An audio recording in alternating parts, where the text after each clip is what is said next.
வணக்கம். இன்னைக்கு கொத்தமல்லி மசால் வடை பார்க்கலாம் வாங்க. அதுக்கு 150 கிராம் கடலை பருப்பை நான் 1 மணி நேரம் ஊற வச்சு வச்சிருக்கேன். ஒரு பெரிய அளவு வெங்காயத்தை நான் பொடியா கட் பண்ணி வச்சிருக்கேன்.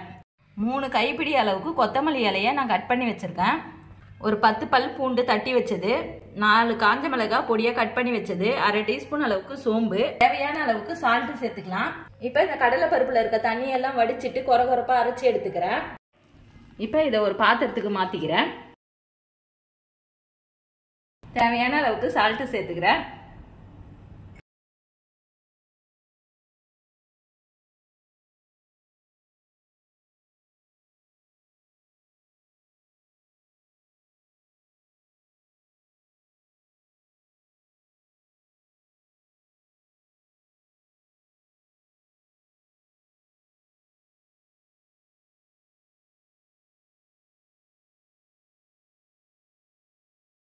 நல்லா கலந்தாச்சு. இதை வடை தட்டி போட்டுக்கலாம்.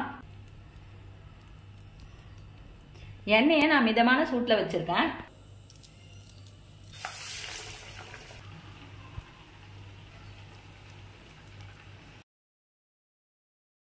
சிம்மிலே வேக வச்சுக்கங்க. இப்போ வெந்த பிறகு எடுத்துக்கலாம்.